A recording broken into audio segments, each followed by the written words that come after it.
objective for this particular demonstration is to give you an overall an overview of the W.Compliance functionality, what your responsibilities are going to be in that program, and how you're going to use that program in order to do the review and approval of your daily trading activity and new account openings. So to access the W.Compliance program, we actually log into it through W.Connect. So all of you have your own user IDs and passwords in order to access W.Connect. What I'm going to be logging into right now is my my own version of W.Connect. So this is not the Sterling database. This is my own. We're not going to see any Sterling information here. This is all fictitious information. Once I've logged into W.Connect, this is the main screen that you were able to access, the account management screen. Now I'm going to assume that everybody here on the phone is somewhat accustomed to W.Connect already, because this objective of this session is not to go over the full functionality of W.Connect. It's really to focus on the compliance program. So we're going to be going through W.Connect here, and you can stop and ask questions if you have any questions about this program, but our main focus is really going to be the compliance program. So whereas I'm in W.Connect right now, at the top of the screen there's a number of links in order to access other programs that are linked to W.Connect, one of which will be the W.Compliance link.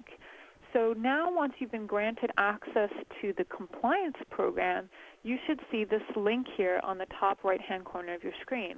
And that's going to bring you into that program in order to access the reports in that reports there. So where I was thinking of doing is starting off by entering some information into W.Connect.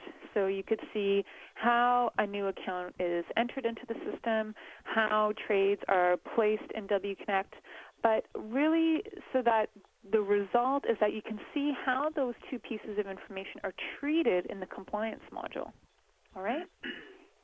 And I'm just going to pause every once in a while. I'll just let you guys interject if you have any questions along the way. Okay? So what I'm going to do now is just pull up a client that I'm going to work with here. So I'm going to pull up a client at random here called Allison. And Allison's information is displayed here. I'm going to select her, and I'm going to go to the plan screen because at this point here, I'm going to enter a new plan for Allison. And the reason why I'm doing that is just so you can see how in the compliance program that's going to be treated. So from this plan screen, I'm just going to click on this plus sign here, and that's going to bring up the new plan screen for Allison. I'll just choose the plan type. I guess I'll pick an open plan. Put in the advisor code that this plan is going to be linked to. At this point, I could choose the registration, whether or not it's a leveraged account or not. I'm going to actually say that it is, just for this example. Once I say OK, the next screen that it's going to bring me to is the plan's KYC screen. So at this point here is where I'd be able to select the primary objectives, time horizon, and risk tolerance based on what Allison had selected on her KYC form. So it's a balanced plan, 5 to 10 years, and I'm going to say it's a low to medium risk tolerance. Once I say OK, that plan is now going to get added to the listing here along with the other plans. Now the big difference once we turn on the compliance module in the Sterling environment is the indicators that are going to get triggered as a result of the compliance module. So right beside this new open plan listing that I've added to the system, under the description is where I'm going to be able to see what the compliance module has triggered for this plan. So the first indicator here refers to document requirements. Document requirements for the new plan opening. And then the other two indicators here refer to the approval status of that plan. And as we go through our exercise of going to the compliance module and working through it, you're going to see how that's going to affect the indicators that show for this new plan. Okay? So the first thing, I'm going to act as if I'm the advisor or the person that's entering in data for this client. Now, this could be, an assistant at your office, the advisor themselves. Whoever's entering this plan into the system is who's going to do the next step in order to satisfy some of the compliance requirements. So the first thing that we're going to tackle here is the document requirements. Now that's what this first little indicator is telling me. And I can access what these document requirements are by going to this right-click menu. I've just right-clicked in this screen and going to the Plan Compliance Information page. Now what this screen is telling me is that this is the list, the checklist of required documentation necessary to open a new account at Sterling. Now this had all been preset when we set up the compliance module to begin with. So Sterling, as we went through the implementation, decided which are the documents that would make up this checklist. Okay? So the typical kinds of things that you're going to see here is a new account application form, potentially a fund company application form if it was a client name plan, or an intermediary application form if it was an intermediary plan. There'll likely be some disclosure forms that will be listed here. Now, it might look a little different than what's showing here because, like I was mentioning, this is just a test system that I'm walking you through.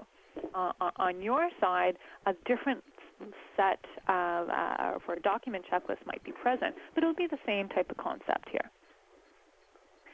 So at this point, acting as the advisor or data entry person, I now have to acknowledge that I've received this documentation from the client, so that I've seen a copy of it.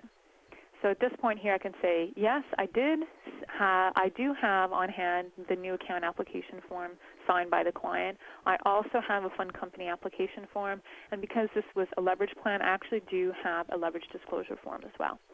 And at this point, I would just tick off all the ones here that I've actually received. And once you click on this Receive button, it'll update the status of each one of these documents with your user ID, or the person that is actually receiving these or acknowledging the receipt of these documents. Okay? And at the same time, it'll tell you exactly when that receive date is. Now, assuming there's no questions so far, I think we're okay for this. So at this point here, once the documents have been received, I can go back to the original screen, and you'll notice that that first indicator is now gone. So that first indicator, which is basically signifying that the document checklist is now gone, meaning that I've satisfied that requirement. At this point, the person who had entered the plan would be able to continue on with placing trades in the system. Okay, so in order to place trades, we do that all from the trading screen. Once we go to the trading screen here, this is where I'd be able to enter in any types of trades for this new account. So at this point here, is the new account is what's showing here. I'm going to say that I'm buying a fund for this new account, which will now open up this central purchase screen. I know I am buying for the new open plan that I've just entered. At this point, I don't have any fund accounts listed for that plan, so at this point, I'm just going to add some fund accounts. So let's say I'm going to add a CI fund. From here, I get a list of all the CI funds that are available within the system. I can narrow this down here by the rate type as well. So if you're looking for a particular rate, whether it's a front-end or a back-end load, that can be done as well to narrow down the list. Once that's done, I'm just going to go back to the front-end load here. A list of the funds will be displayed here along with their properties, and at the very end of the description, the risk tolerance, the risk rating of each one of these funds. So at this point here, if I end up selecting this Signature Canadian Resource Fund from CI,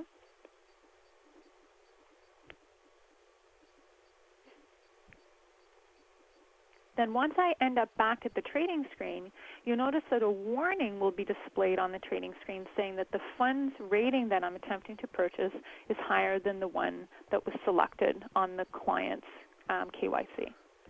Now, if I continue with this trade, I'm not going to use the trust account or anything of that sort to keep it as basic as possible. If I continue by placing this trade, I'm going to place a trade for $1,000. Then this is also going to trigger something in the compliance module as well. So at this point, I've now continued with a potentially unsuitable trade. Any questions so far on adding new plans or entering trades into WConnect?